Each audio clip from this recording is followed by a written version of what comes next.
Today's video is sponsored by SimplySafe, and there is no safe like SimplySafe. During the time I was growling and making animalistic noises.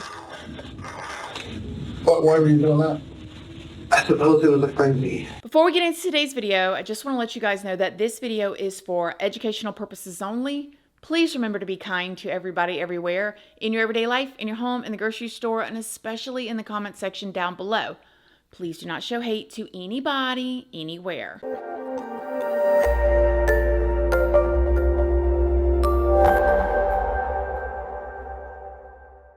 So good morning, good morning, good morning. How is everybody doing today? I hope you all are having an amazing day. I hope you all had a wonderful week. I hope everybody's getting geared up for a nice summer. So in today's video, we're going to be talking about a situation that happened back in 2021, and wow. You're just going to have to wait and listen to this one. There's no safe like SimplySafe. SimplySafe is comprehensive security for the whole home with advanced sensors and cameras to detect threats from break-ins to fires to floods to little children taking snacks and so much more. With 24/7 professional monitoring, SimplySafe agents are ready to spring into action to keep you safe, promptly assessing the situation, contacting you, and dispatching first responders to your address, even if you are away or unable to respond. I always recommend for my family and friends to have a home security system, whether you are like us who have actually had break-ins happen in your home before, or if you just want to see who is ringing your doorbell without having to get up, or if you want to set your alarm when you're away, whether you have animals or things in your house that you just don't want anybody to be able to take. This is the easiest, simplest, seriously, system I have ever seen. It is so easy to install, you guys. I actually did it myself. Yes, I did. All you got to do is download the app, and the app will literally walk you through each and every step. And it is truly simple. Like, you're not reading a bunch of things trying to figure out what you're supposed to do. There's a picture of the item. You've got to match it up with what comes into the box. You press the button and it's hooked up. It is so awesome. And through the app, you can arm or disarm your home very easily with just the touch of a button. SimplySafe on. Home. And with SimplySafe, there are no long-term contracts or any type of like hidden fees or anything like that, like a lot of other security systems do have. And with SimplySafe, professional monitoring is available for less than $1 a day, which is less than half the cost of a lot of other security systems. And you can install it very easily yourself. You don't need to have a professional come in and do it for you.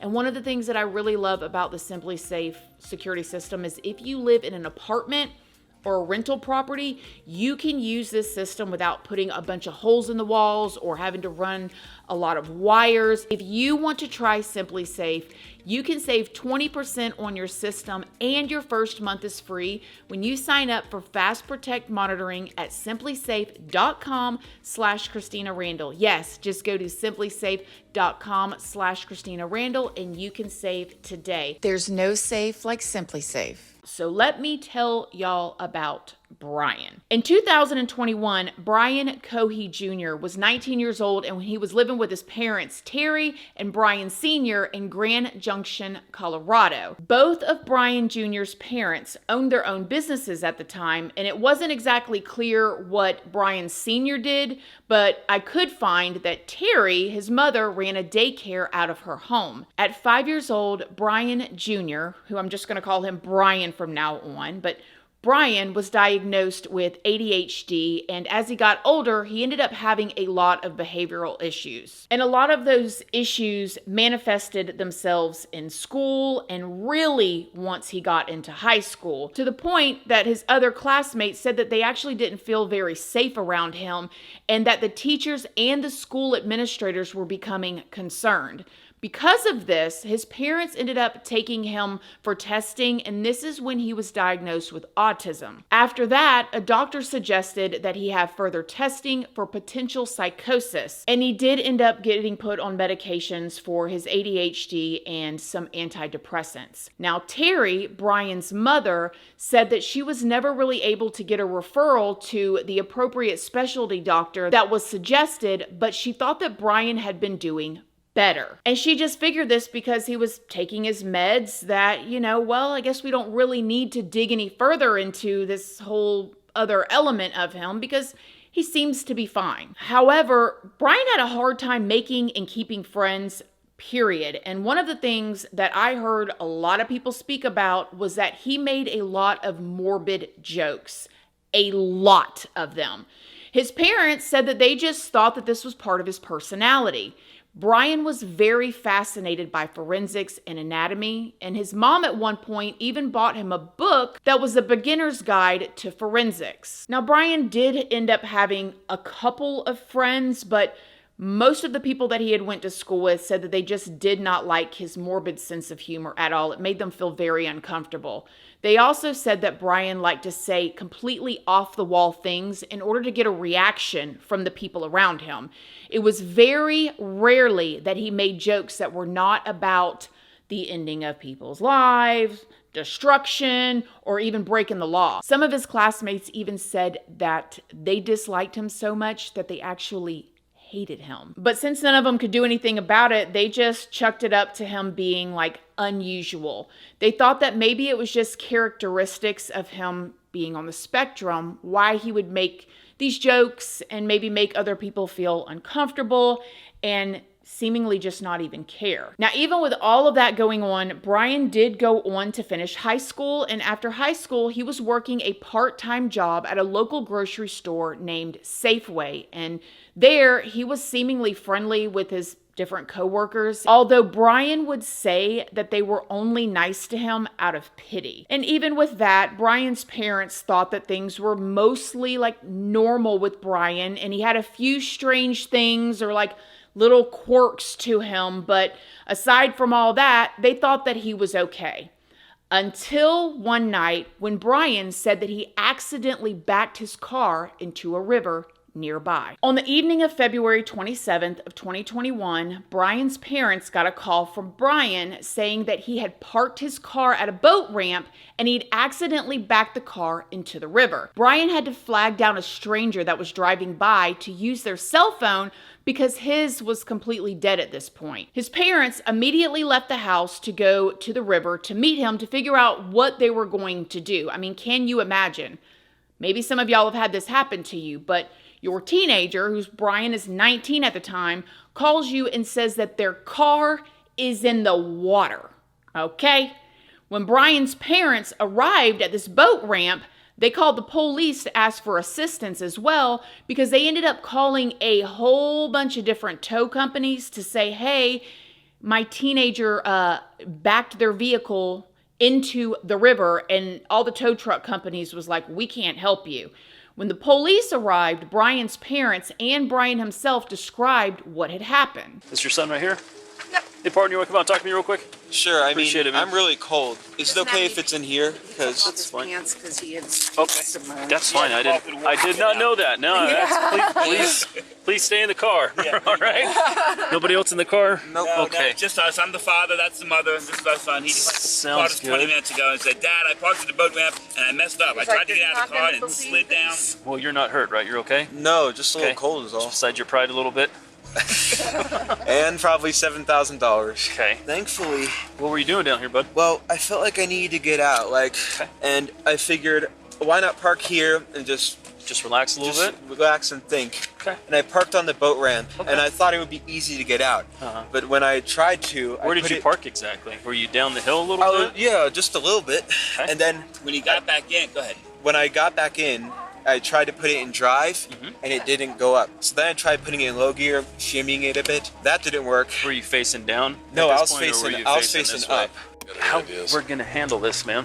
After he talked to the police, they told him that he could go home and, get warmed up and they were going to handle everything from there. The police did end up finding a tow truck company to come and pull the car out of the river, because you can only imagine when just some random mom is calling in the middle of the night, that's one thing, but when the cops call, they got somebody that was willing to come and help.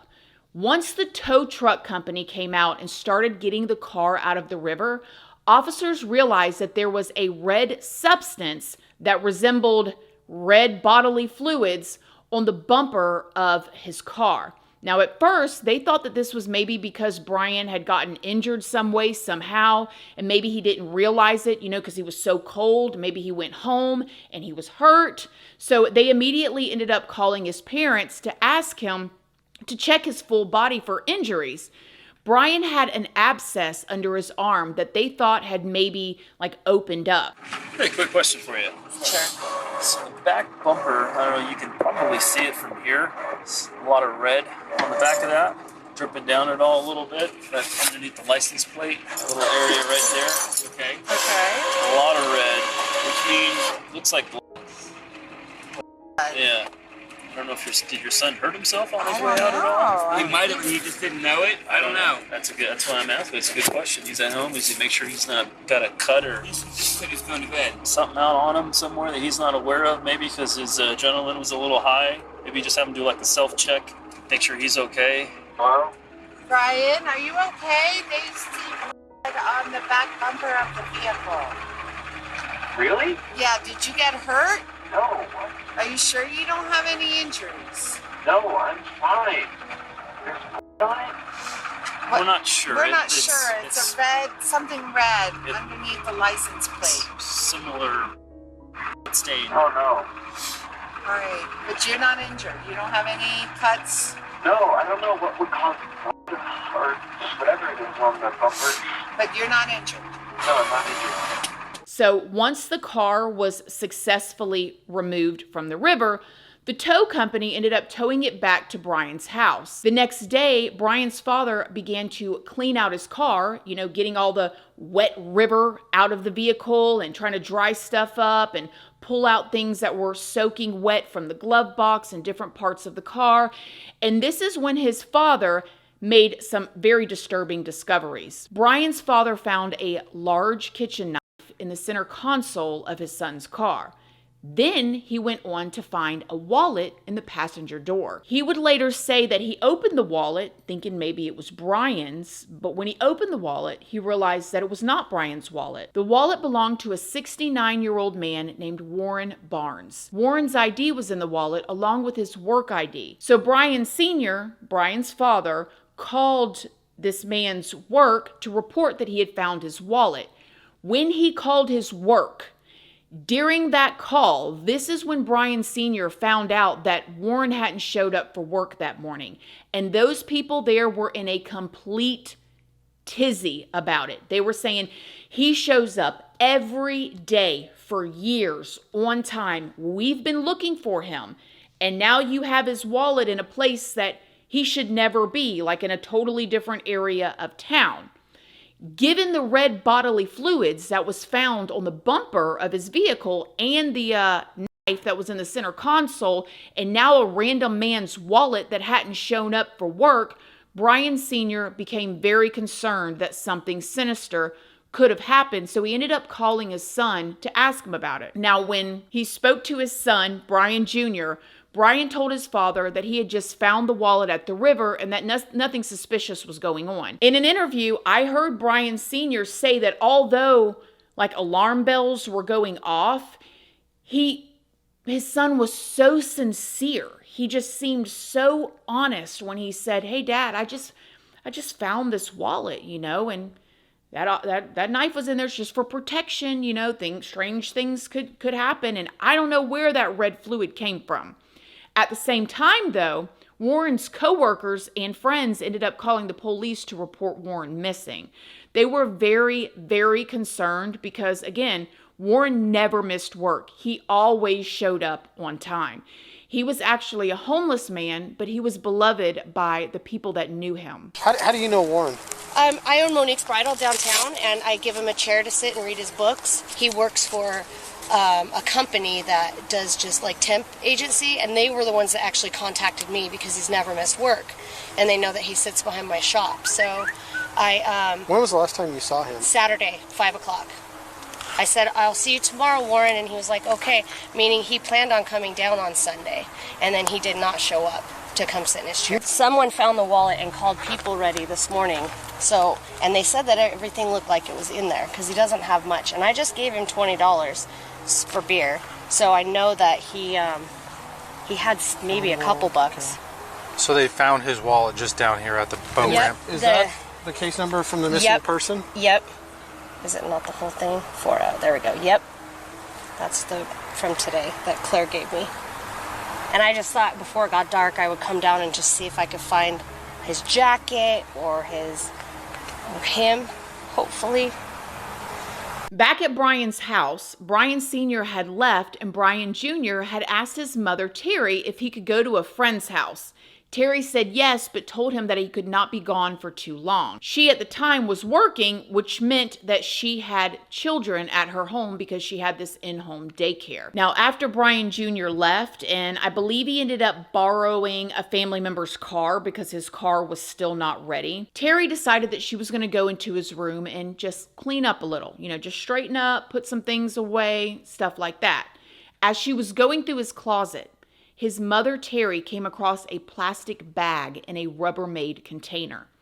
As she picked it up, she realized that it was pretty heavy and potentially had maggots on it. So she took this heavy, weird feeling, potentially moving inside bag over to the kitchen sink, and she began to open the bag to see what was inside. As she began to open it, this is when she realized that the bag was actually double bagged. It was at this moment that she saw what she thought was a human head. Obviously, when she saw that, she completely freaked out. She was trying to stay calm. She was trying to keep it quiet. She just found this in her son's room. She's probably connecting all the dots. And so she ended up going outside and calling her husband and then calling 911. I think it's a human head. It's a what? I think it's a human head. Why do you think it's that? Because it looks like it's on ear. Now, while they were waiting for the police to come and Brian is just around the house not knowing that they're on the way, this is when Terry began to call the parents of the kids that she was watching and told them that she had a family emergency and they needed to immediately come and pick up their children. When the cops arrived at the house, they went to speak to Brian. And when they asked him what was in the bag, he said this. What's going on, man? Not much. Cooperate. I am going to cooperate. Okay, so parents have some concerns of some stuff they may have found in your room? Yeah, I believe so. And what would it be? A human head and hands. After Brian said that, they ended up cuffing him and putting him in the back of the cop car. It was pretty interesting. I watched quite a bit of this interaction, and he was telling the cops, like, oh, I don't feel good today. And they're like, it's okay, buddy, keeping the situation de-escalated. Just get into the car. And one of the officers came over and got him some water. And then when they took him to the jail, they ended up taking him immediately into a room in order to interview him.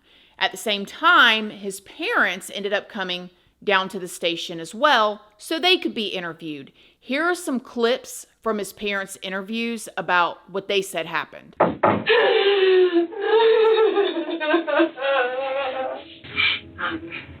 What started all of what's going on?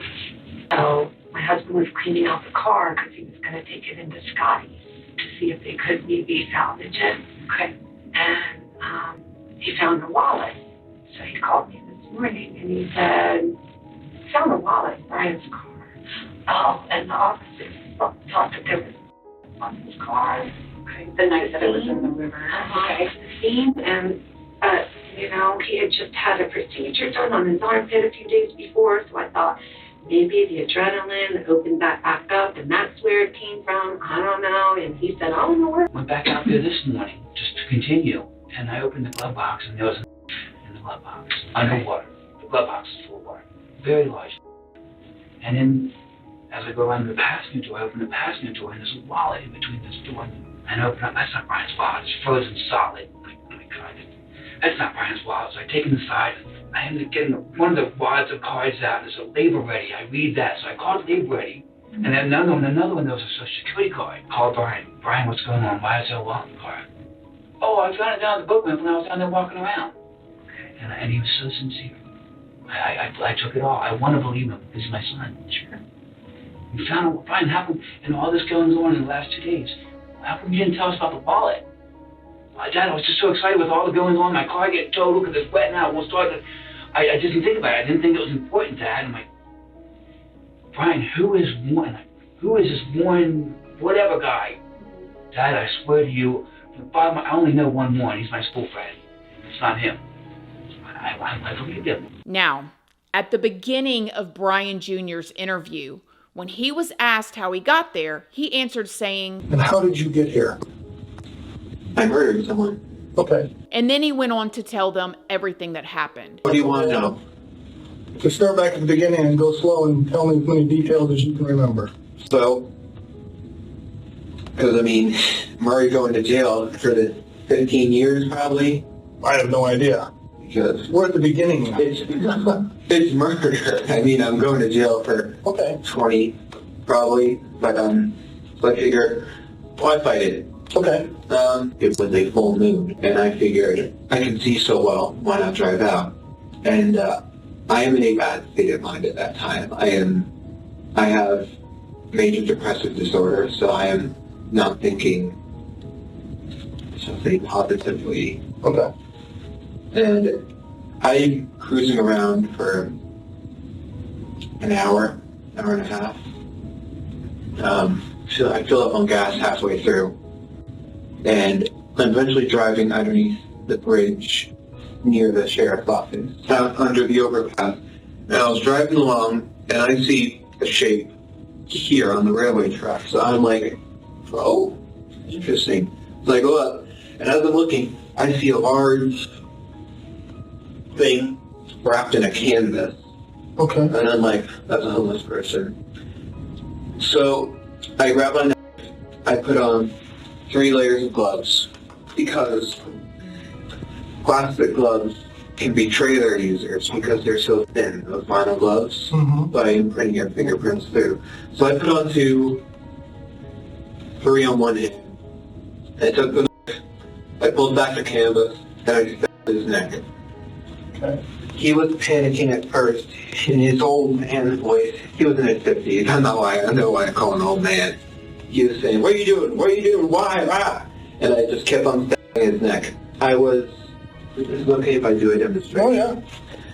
This is him. I was straddled on top of him like this. Okay. And he couldn't fight back. It was actually surprisingly easy. I was barely breaking a sweat. I thought, homeless guy, he's going to be tough. But no, it was actually surprisingly easy. And during the time I was growling and making animalistic noises. Why were you doing that? I suppose it was a frenzy. Okay. I was so excited, so rushed up on adrenaline and everything. Like just, woo-hoo! And I paused and he said, "Why are you doing this?" And I said, "I've been wanting to do this for a long time, murder someone." And then I continued. The whole ordeal lasted about a minute and a half. Okay. And I stabbed, when I was finished stabbing him, he took out his last breath, a grunt, and his head was halfway cut off. All the while, no, actually, after I killed him, I just couldn't stop saying, "Stinky, dirty, dirty, stinky, stinky." I wasn't smelling anything, but... And why were you saying that? I don't know. Okay. And, but you remember doing it, so... Yeah. I suppose it was just me speaking out my mind at that moment. It was a pouring out of the mind. And when I watched this, I was so disturbed, you guys, because when Brian was asked about what happened, it was almost like it was seeping out of him. He just couldn't wait to tell somebody. It's almost like he had this secret for literally less than 24 hours, and he wanted people to know how smart he was. I don't know how those interviewers sit there and smile and chuckle, but they do a very good job because they got to hold it in and listen so they can get as much information from the person as they can at that time. And they did a phenomenal job because I was like, whoa, okay? So after that, Brian ended up going into what he did with Warren after the fact. And then after that, I stripped his clothes. I cut open his belly to see his guts. They're really pink. Sorry, that was morbid. Then I cut off his head.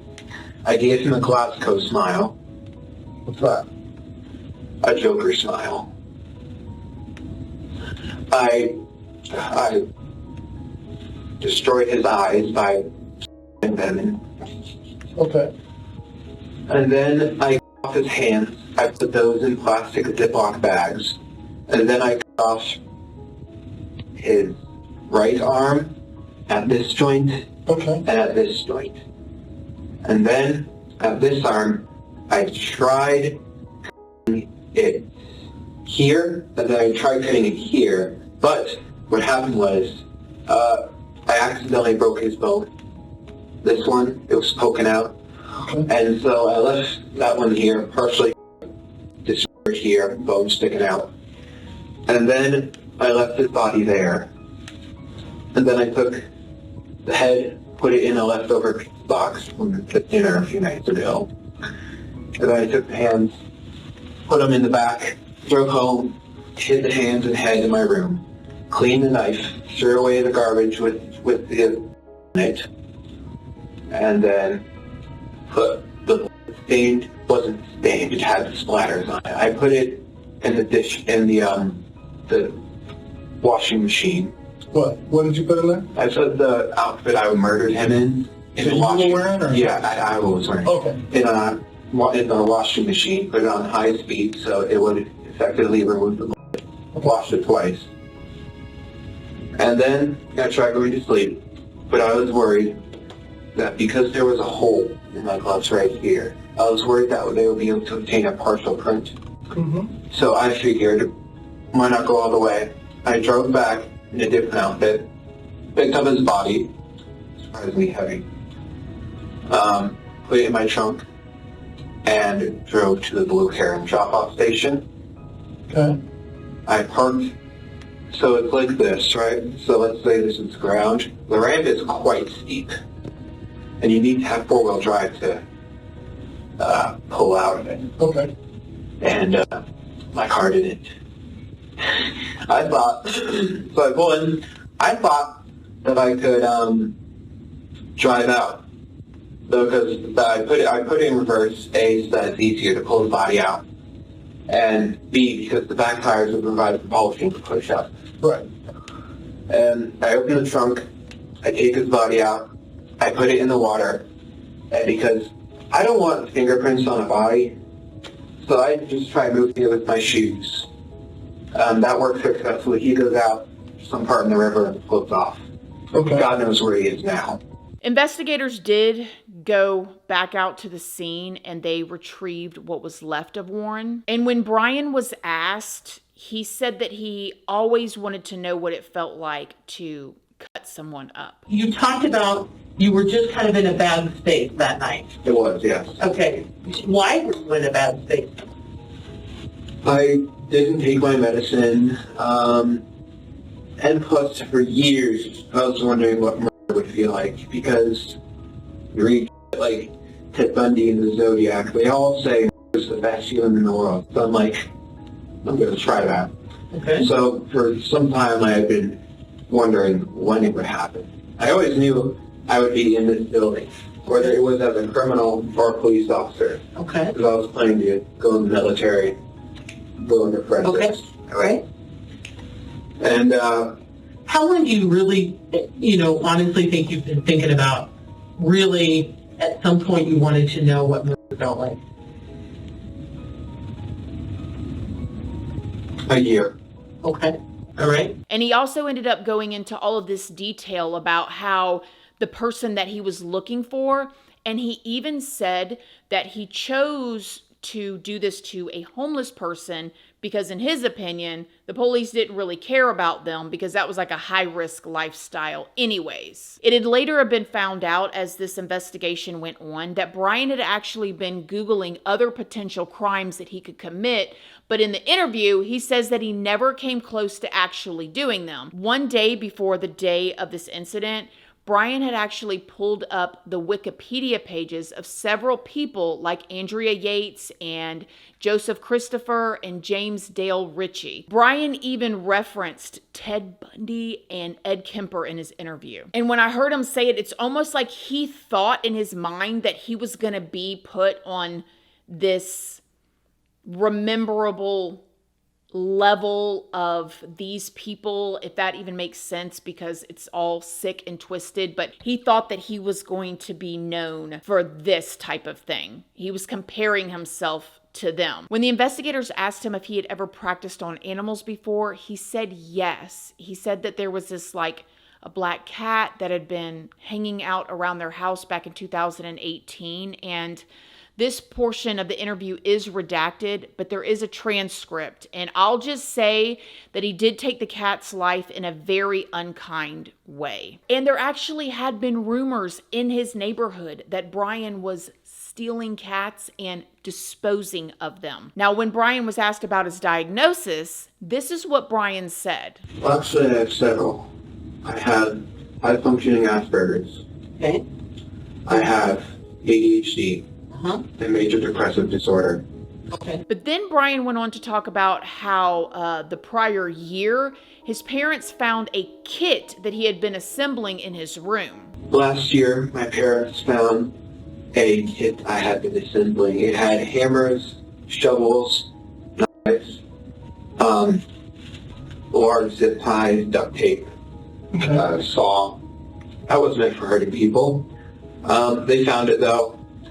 And I convinced them it was via other methods, for other things. Like, and it was an ultimatum where if I didn't throw it away, all that, they would call the police, and then I would have been arrested on charges of conspiracy. Okay. And so yeah, that was last year. Before Bumblebee. So what made you put that kit together? That was for nights like that. Okay. So back then you were thinking about doing that too? Yes. So that was $100 thrown away. And sadly, in an interview with Brian's history teacher, this person said that Brian's parents just did not understand the depth of the issues with Brian's behavior. The day after that incident happened, Brian Googled how to wipe data from an Android phone and does a river wash away evidence and how to dispose of organic refuse. But even though he was seemingly trying to figure out a way to erase a lot of things, according to Brian, he took pictures of Warren after the incident, but he said that he deleted them. I do have a very quick question. I'm very curious. How do you feel about all this now? I mean, the next 15 years of my life, book set in stone, prison.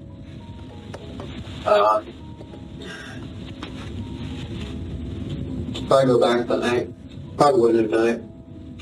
Knowing that, knowing what it felt like, knowing how this will all turn out, I wouldn't have done it. Well, what did you think it was going to feel like? What did you said you were curious. What did you think it was going to feel like? I thought it would be the best feeling in the world. Okay. And you said you didn't feel much of anything. Excitement. Oh, that's right. Okay. But other than that, no. Okay. Interesting. Okay. I'm just curious.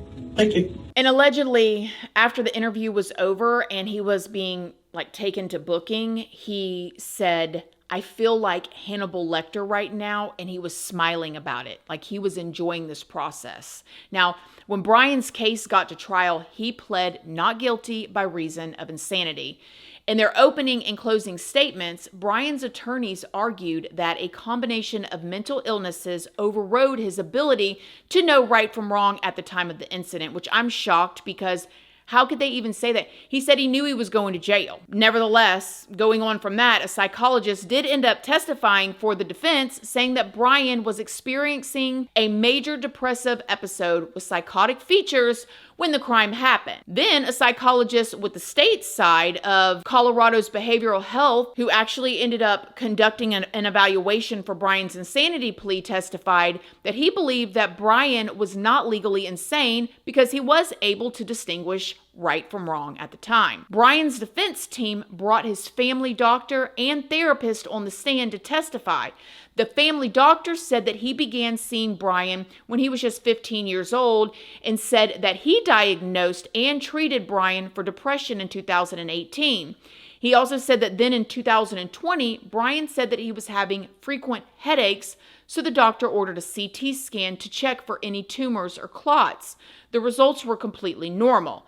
He testified that aside from 2018, Brian did not report any ending of it all thoughts or anything like that. And just days before Brian did what he did to Warren, Brian was actually in the office and saw his doctor for that infected abscess that we was talking about earlier under his arm. And the doctor reported that Brian was definitely not psychotic at the time and that he came in for help with his abscess. The therapist testified that they first started working together in 2017. Throughout their 24 sessions, Brian had made strange remarks like, "Why is it such a big deal to hurt or steal from others? It's what we're supposed to do." The therapist said that she definitely believed that Brian knew right from wrong, which, you guys, the insanity plea, so many people try to do that. Does Brian have issues? Obviously, but that's not the question. Do you know right from wrong? Yes, he did. While I was researching this, I saw that during this 12-day trial, the jury was even crying at some points. And it was just so sad because so many people really did love this man, Warren. And not that his life would have been any less valuable if he didn't have a whole bunch of people that loved him and looked forward to seeing him every day, but he did. And Brian just thought he was some homeless man that nobody would care about, and he was very wrong. After this 12-day trial, Brian was found guilty of first-degree murder, evidence tampering, and 2 counts of tampering with a deceased human body. The judge actually went on to comment that this case was one of the most horrid crimes that he had ever been involved in his 37 years in the justice system. From there, Brian was sentenced to life in prison without the possibility of parole, and I agree 100% with that sentence. Bringing it back around to Warren, he was actually a really popular figure downtown because of his love of reading and his really outgoing personality. A memorial sculpture was installed in the breezeway between Out West Books and Monique's Bridal on Main Street in the inner parts of town. So what do y'all think about this story? I mean, I just told you guys, I absolutely agree with the verdict. Guilty. Throwing out the reason of insanity out the window, and life in prison without the possibility of parole. And I do think that if anybody is watching this and you're seeing signs, especially in your offspring, get help. Get the help that you need for whoever it is in your family or yourself or whatever. These types of things are not normal. It is not normal for young people or any age of people to romanticize hurting others. It's not a little quirk. It's all good if a person is obsessing over something positive, but if they begin to obsess over something like this, it could go down that road. Y'all let me know what y'all think in the comments section down below. Other than that, I love you. Y'all have a wonderful weekend, and I will see y'all in the next video.